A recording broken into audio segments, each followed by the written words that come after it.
ಆಕಾಶವಾಣಿ ವಾರ್ತೆಗಳು. ಓದುತ್ತಿರುವವರು BA ಅಜರುದ್ದೀನ್. ಮುಖ್ಯಾಂಶಗಳು: ಆಸ್ಟ್ರೇಲಿಯಾದಲ್ಲಿ ದುಷ್ಕರ್ಮಿಗಳಿಂದ ಗುಂಡಿನ ದಾಳಿ, ಮೃತಪಟ್ಟವರ ಕುಟುಂಬಸ್ಥರಿಗೆ ಪ್ರಧಾನಿ ಮೋದಿ ಸಂತಾಪ.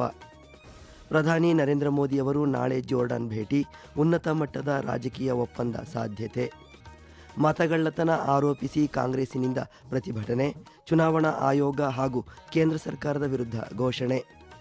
3ನೇ T20 ಕ್ರಿಕೆಟ್ ಪಂದ್ಯ, ಭಾರತ ಮತ್ತು ದಕ್ಷಿಣ ಆಫ್ರಿಕಾ ಹಣಾಹಣಿ. ವಾರ್ತೆಗಳ ವಿವರ. ಆಸ್ಟ್ರೇಲಿಯಾದ ಸಿಡ್ನಿಯಲ್ಲಿ ಯಹೂದಿಯರು ಹನುಕ್ಕಾ ಹಬ್ಬದ ಮೊದಲ ದಿನವನ್ನು ಆಚರಿಸುತ್ತಿರುವ ಸಂದರ್ಭದಲ್ಲಿ ಬಂದೂಕುಧಾರಿಗಳು ಇಂದು ನಡೆಸಿದ ಗುಂಡಿನ ಚಕಮಕಿಯಲ್ಲಿ ಒಬ್ಬ ಬಂದೂಕುಧಾರಿ ಸೇರಿದಂತೆ 10 ಜನರು ಸಾವನ್ನಪ್ಪಿದ್ದು 12 ಜನರು ಗಾಯಗೊಂಡಿದ್ದಾರೆ.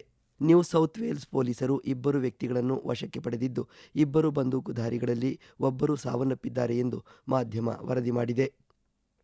ಈ ಭೀಕರ ಭಯೋತ್ಪಾದಕ ದಾಳಿಯನ್ನು ಪ್ರಧಾನಿ ನರೇಂದ್ರ ಮೋದಿಯವರು ತೀವ್ರವಾಗಿ ಖಂಡಿಸಿದ್ದು, ಸಾಮಾಜಿಕ ಮಾಧ್ಯಮ ಪೋಸ್ಟ್ನಲ್ಲಿ ಅವರು ಮೃತಪಟ್ಟವರ ಕುಟುಂಬಗಳಿಗೆ ಸಂತಾಪ ಸೂಚಿಸಿದ್ದಾರೆ ಹಾಗೂ ಈ ದುಃಖದ ಸಮಯದಲ್ಲಿ ಭಾರತವು ಆಸ್ಟ್ರೇಲಿಯಾದ ಜನರೊಂದಿಗೆ ಒಗ್ಗಟ್ಟಿನಲ್ಲಿ ನಿಲ್ಲುತ್ತದೆ ಎಂದು ಅವರು ತಿಳಿಸಿದ್ದಾರೆ.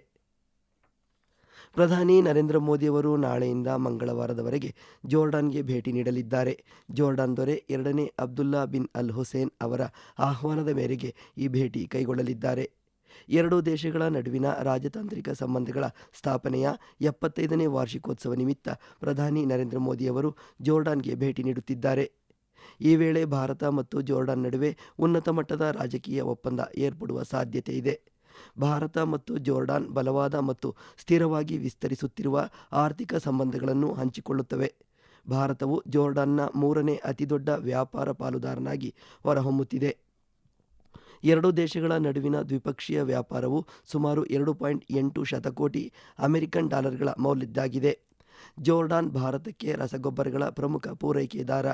ವಿಶೇಷವಾಗಿ ಫಾಸ್ಫೇಟ್ಗಳು ಮತ್ತು ಪೊಟ್ಯಾಷ್ ಇವು ಭಾರತದ ಕೃಷಿ ವಲಯಕ್ಕೆ ನಿರ್ಣಾಯಕವಾಗಿವೆ. ಈ ಸಹಕಾರದ ಪ್ರಮುಖ ಉದಾಹರಣೆ ಎಂದರೆ ಜೋರ್ಡಾನ್ ಇಂಡಿಯಾ ರಸಗೊಬ್ಬರ ಕಂಪನಿ.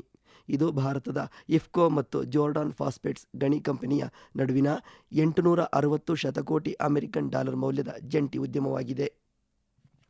ಭಾರತದ ಆಹಾರ ಭದ್ರತಾ ಚೌಕಟ್ಟನ್ನು ಬಲಪಡಿಸುವ ಮೂಲಕ ಭಾರತಕ್ಕೆ ಫಾಸ್ಫರಿಕ್ ಆಮ್ಲವನ್ನು ಉತ್ಪಾದಿಸಲು ಮತ್ತು ರಫ್ತು ಮಾಡಲು ಕಂಪನಿಯನ್ನು ಸ್ಥಾಪಿಸಲಾಯಿತು. ಇದರ ಜೊತೆಗೆ ಸುಮಾರು 500 ಶತಕೋಟಿ ಅಮೆರಿಕನ್ ಡಾಲರ್ಗಳ ಸಂಚಿತ ಹೂಡಿಕೆಯೊಂದಿಗೆ ಭಾರತೀಯ ಮೂಲದ ಸುಮಾರು 15 ಉಡುಪು ಕಂಪನಿಗಳು ಜೋರ್ಡಾನ್ನ ಅರ್ಹ ಕೈಗಾರಿಕಾ ವಲಯಗಳಲ್ಲಿ ಕಾರ್ಯನಿರ್ವಹಿಸುತ್ತಿವೆ. ಈ ಕಂಪನಿಗಳು ಜೋರ್ಡಾನ್ನ ವ್ಯಾಪಕವಾದ ಮುಕ್ತ ವ್ಯಾಪಾರ ಒಪ್ಪಂದಗಳು ಹಾಗೂ ಅಮೆರಿಕ, ಯುರೋಪ್ ಮತ್ತು ವಿಶಾಲ ಅರಬ್ ಪ್ರದೇಶದೊಂದಿಗೆ ವಿಶೇಷ ವ್ಯಾಪಾರ ವ್ಯವಸ್ಥೆಗಳಿಂದ ಪ್ರಯೋಜನ ಪಡೆಯುತ್ತವೆ. ಜಾಗತಿಕ ಮಾರುಕಟ್ಟೆಗಳಿಗೆ ಸಿದ್ಧಪಡಿಸಿದ ಉತ್ಪನ್ನಗಳನ್ನು ರಫ್ತು ಮಾಡುತ್ತವೆ. ಮತಗಳ್ಳತನ ಆರೋಪಿಸಿ ರಾಷ್ಟ್ರ ರಾಜಧಾನಿ ದೆಹಲಿಯ ರಾಮ್ಲೀಲಾ ಮೈದಾನದಲ್ಲಿ ಇಂದು ಕೇಂದ್ರ ಸರ್ಕಾರದ ವಿರುದ್ಧ ಕಾಂಗ್ರೆಸ್ ಬೃಹತ್ ಪ್ರತಿಭಟನೆ ಕೈಗೊಂಡಿತು. ರಾಹುಲ್ ಗಾಂಧಿ ನೇತೃತ್ವದಲ್ಲಿ ನಡೆದ ಈ ಪ್ರತಿಭಟನೆಯಲ್ಲಿ ಚುನಾವಣಾ ಆಯೋಗ ಹಾಗೂ ಕೇಂದ್ರ ಸರ್ಕಾರದ ವಿರುದ್ಧ ಘೋಷಣೆ ಕೂಗಲಾಯಿತು.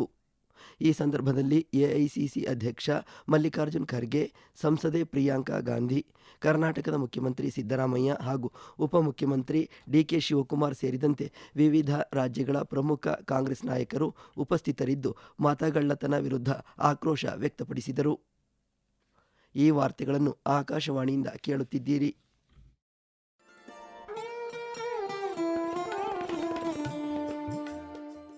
ಆಕಾಶವಾಣಿ ಸುದ್ದಿ ವಿಭಾಗದಿಂದ ಪ್ರದೇಶ ಸಮಾಚಾರವನ್ನು ಪ್ರತಿದಿನ ಬೆಳಿಗ್ಗೆ 7:05, ಮಧ್ಯಾಹ್ನ 12 ಮತ್ತು 2:30 ಹಾಗೂ ಸಂಜೆ 6:40ಕ್ಕೆ.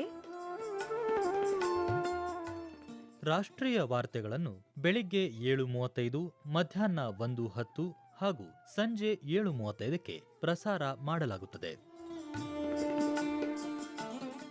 ಈ ಎಲ್ಲಾ ವಾರ್ತೆಗಳನ್ನು ನಮ್ಮ ಯೂಟ್ಯೂಬ್ ಖಾತೆ ಆಕಾಶವಾಣಿ ನ್ಯೂಸ್ ಕನ್ನಡ, ಫೇಸ್ಬುಕ್ ಖಾತೆ ಆಕಾಶವಾಣಿ ವಾರ್ತೆ ಕನ್ನಡ ಇದರಲ್ಲಿ ಆಲಿಸಬಹುದು. ನಿಖರ ಮತ್ತು ವಿಶ್ವಾಸಾರ್ಹ ಸುದ್ದಿಗಳಿಗಾಗಿ ಕೇಳಿ ಆಕಾಶವಾಣಿ ವಾರ್ತೆ.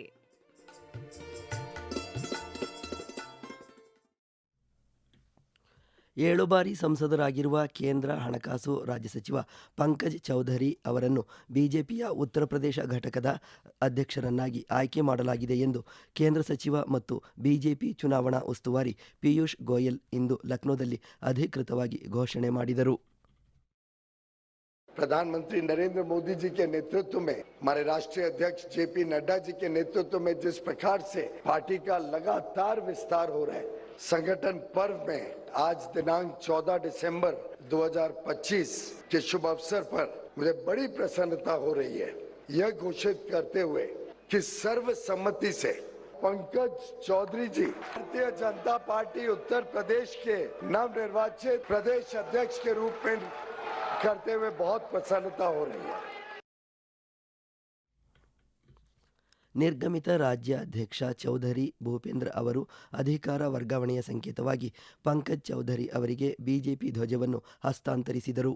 ಹಿರಿಯ ನಾಯಕರಾದ ರಾಜನಾಥ್ ಸಿಂಗ್, ಯೋಗಿ ಆದಿತ್ಯನಾಥ್, ಬ್ರಜೇಶ್ ಪಾಠಕ್, ಕೇಶವ್ ಪ್ರಸಾದ್ ಮೌರ್ಯ, ಭೂಪೇಂದ್ರ ಚೌಧರಿ, ಸ್ಮೃತಿ ಇರಾನಿ, ಸೂರ್ಯ ಪ್ರತಾಪ್ ಶಾಹಿ, ಸ್ವತಂತ್ರ ದೇವ್ ಸಿಂಗ್ ಮತ್ತು ರಮಾಪತಿ ರಾಮ್ ತ್ರಿಪಾಠಿ ಸೇರಿದಂತೆ ಒಟ್ಟು 120 ಹೊಸ ಸದಸ್ಯರನ್ನು ಆಯ್ಕೆ ಮಾಡಲಾಯಿತು. ಪಕ್ಷದ ರಾಷ್ಟ್ರೀಯ ಅಧ್ಯಕ್ಷರ ಆಯ್ಕೆಯಲ್ಲಿ ರಾಷ್ಟ್ರೀಯ ಪರಿಷತ್ ಸದಸ್ಯರು ಪ್ರಮುಖ ಪಾತ್ರ ವಹಿಸುತ್ತಾರೆ. ಉತ್ತರ ಪ್ರದೇಶದ ರಾಜ್ಯ ಬಿಜೆಪಿ ಅಧ್ಯಕ್ಷರಾಗಿ ಆಯ್ಕೆಯಾದ ಪಂಕಜ್ ಚೌಧರಿ ಅವರಿಗೆ ರಕ್ಷಣಾ ಸಚಿವ ರಾಜನಾಥ್ ಸಿಂಗ್ ಇಂದು ಶುಭಾಶಯ ಕೋರಿದ್ದಾರೆ. ಚೌಧರಿ ಅವರ ದೀರ್ಘ ರಾಜಕೀಯ ಅನುಭವ ಮತ್ತು ಕಾರ್ಯದಕ್ಷತೆಯು ಉತ್ತರ ಪ್ರದೇಶದಲ್ಲಿ ಪಕ್ಷವನ್ನು ಬಲಪಡಿಸುವಲ್ಲಿ ಸಹಾಯಕವಾಗಲಿದೆ. 7 ಬಾರಿ ಸಂಸತ್ ಸದಸ್ಯರಾಗಿದ್ದ ಅವರು ಪಕ್ಷಕ್ಕಾಗಿ ಸಲ್ಲಿಸಿದ ಸಮರ್ಪಣೆ ಮತ್ತು ಶಿಸ್ತಿನ ಕಾರ್ಯಕ್ಕಾಗಿ ಸಚಿವ ರಾಜನಾಥ್ ಸಿಂಗ್ ಸಾಮಾಜಿಕ ಮಾಧ್ಯಮ ಪೋಸ್ಟ್ನಲ್ಲಿ ಶ್ಲಾಘಿಸಿದ್ದಾರೆ. ಕೇಂದ್ರ ಈಶಾನ್ಯ ಪ್ರದೇಶ ಅಭಿವೃದ್ಧಿ ಸಚಿವ ಜ್ಯೋತಿರಾದಿತ್ಯ ಸಿಂಧಿಯಾ ಅವರು ಇಂಗ್ಲಿಷ್ ದಿನಪತ್ರಿಕೆಯಲ್ಲಿ ಬರೆದ ಲೇಖನವನ್ನು ಪ್ರಧಾನಮಂತ್ರಿ ನರೇಂದ್ರ ಮೋದಿ ಅವರು ಇಂದು ಸಾಮಾಜಿಕ ಮಾಧ್ಯಮದಲ್ಲಿ ಹಂಚಿಕೊಂಡಿದ್ದಾರೆ. ಲೇಖನವು ನಾಗಾಲ್ಯಾಂಡ್ನ ಹಾರ್ನ್ಬಿಲ್ ಉತ್ಸವವನ್ನು ಮಾನವ ಶಕ್ತಿಯ ವೈವಿಧ್ಯಮಯ ಪ್ರತಿಬಿಂಬವಾಗಿ ಹಾಗೂ ಪುರಾತನ ಮತ್ತು ಸಮಕಾಲೀನ ಅಂಶಗಳ ಅದ್ಭುತ ಸಂಗಮವಾಗಿ ವಿವರಿಸಿದೆ. ಈಶಾನ್ಯ ಭಾರತ ಪ್ರದೇಶವು ಬೆಳಗಿದಾಗ ಮಾತ್ರವೇ ದೇಶವು ಮುಂದುವರಿಯುತ್ತದೆ ಎಂದು ಪ್ರಧಾನಿ ತಿಳಿಸಿದ್ದಾರೆ. ಈ ಕುರಿತಂತೆ ಜ್ಯೋತಿರಾದಿತ್ಯ ಸಿಂಧಿಯಾ, ಪ್ರಧಾನಮಂತ್ರಿ ನರೇಂದ್ರ ಮೋದಿ ಅವರ ದೃಷ್ಟಿಕೋನವು ಅಭಿವೃದ್ಧಿ ಪ್ರಯಾಣದಲ್ಲಿ ಈಶಾನ್ಯ ಭಾರತ ಪ್ರದೇಶವನ್ನು ಮುಂಚೂಣಿಗೆ ತಂದಿದೆ ಎಂದು ಪ್ರತಿಕ್ರಿಯಿಸಿದ್ದಾರೆ. ಉಪರಾಷ್ಟ್ರಪತಿ ಸಿಪಿ ರಾಧಾಕೃಷ್ಣನ್ ಇಂದು ನವದೆಹಲಿಯಲ್ಲಿ ಚಕ್ರವರ್ತಿ 2ನೇ ಪೆರುಂಬಿಡುಗು ಮುತ್ತರಯ್ಯರ್ ಸುವರನ್ ಮಾರನ್ ರವರ ಸ್ಮರಣಾರ್ಥ ಅಂಚೆ ಚೀಟಿ ಬಿಡುಗಡೆ ಮಾಡಿದ್ದಾರೆ. ಈ ಸಂದರ್ಭದಲ್ಲಿ ಮಾತನಾಡಿದ ಅವರು, ಕೇಂದ್ರ ಸರ್ಕಾರವು ನಿರಂತರವಾಗಿ ತಮಿಳು ಭಾಷೆ, ಸಂಸ್ಕೃತಿ ಮತ್ತು ಪರಂಪರೆಗೆ ಕೊಡುಗೆ ನೀಡುತ್ತಿದ್ದು, ಕಾಶಿ ತಮಿಳ್ ಸಂಗಮಂನಂತಹ ಹಲವಾರು ಕಾರ್ಯಕ್ರಮಗಳನ್ನು ನಡೆಸುತ್ತಿದೆ. ಜೊತೆಗೆ ತಮಿಳು ರಾಜರು, ನಾಯಕರು, ಸ್ವಾತಂತ್ರ್ಯ ಹೋರಾಟಗಾರರನ್ನು ಗುರುತಿಸಿ ಗೌರವಿಸುವ ಕೆಲಸ ಮಾಡುತ್ತಿದೆ ಎಂದರು. ಭಾರತ ಮತ್ತು ದಕ್ಷಿಣ ಆಫ್ರಿಕಾ ನಡುವಿನ 3ನೇ ಟಿ20 ಕ್ರಿಕೆಟ್ ಪಂದ್ಯ ಹಿಮಾಚಲ ಪ್ರದೇಶದ ಧರ್ಮಶಾಲಾದಲ್ಲಿ ಪ್ರಗತಿಯಲ್ಲಿದೆ. ದಕ್ಷಿಣ ಆಫ್ರಿಕಾ ವಿರುದ್ಧ ಟಾಸ್ ಗೆದ್ದು ಭಾರತ ಫೀಲ್ಡಿಂಗ್ ಆಯ್ದುಕೊಂಡಿದೆ. ಇತ್ತೀಚಿನ ವರದಿ ಬಂದಾಗ ದಕ್ಷಿಣ ಆಫ್ರಿಕಾ 5.3 ಓವರ್ಗಳಲ್ಲಿ 3 ವಿಕೆಟ್ ನಷ್ಟಕ್ಕೆ 19 ರನ್ ಗಳಿಸಿ ಆಡುತ್ತಿದೆ. ಸ್ಕ್ವಾಷ್ ವಿಶ್ವಕಪ್ 2025ರಲ್ಲಿ ಭಾರತ ಮತ್ತು ಹಾಂಕಾಂಗ್ ನಡುವಿನ ಫೈನಲ್ ಪಂದ್ಯವು ಚೆನ್ನೈನ ಎಕ್ಸ್‌ಪ್ರೆಸ್ ಅವೆನ್ಯೂ ಮಾಲ್ನಲ್ಲಿ ನಡೆಯುತ್ತಿದೆ. ನಿನ್ನೆ ಸಂಜೆ ನಡೆದ ಸೆಮಿಫೈನಲ್ನಲ್ಲಿ ಹಾಲಿ ಚಾಂಪಿಯನ್ ಈಜಿಪ್ಟನ್ನು 3-0 ಅಂತರದಿಂದ ಸೋಲಿಸುವ ಮೂಲಕ ಭಾರತ ಫೈನಲ್ಗೆ ಲಗ್ಗೆ ಇಟ್ಟಿತು. ಇನ್ನೊಂದು ಸೆಮಿಫೈನಲ್ನಲ್ಲಿ ಅಗ್ರ ಶ್ರೇಯಾಂಕದ ಹಾಂಕಾಂಗ್ ಜಪಾನ್ ವಿರುದ್ಧ ಡ್ರಾ ಮಾಡಿಕೊಂಡು 2-0 ಅಂತರದಿಂದ ಫೈನಲ್ ಪ್ರವೇಶಿಸಿದೆ.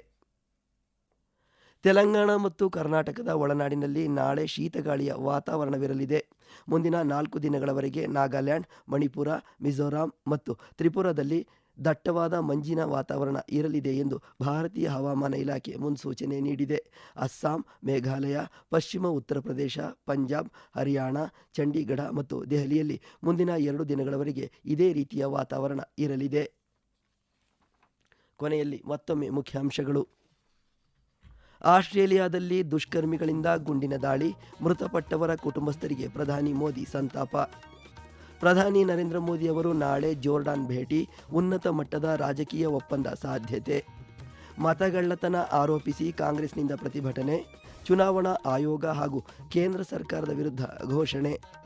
3ನೇ ಟಿ20 ಕ್ರಿಕೆಟ್ ಪಂದ್ಯ ಭಾರತ ಮತ್ತು ದಕ್ಷಿಣ ಆಫ್ರಿಕಾ ಹಣಾಹಣಿ.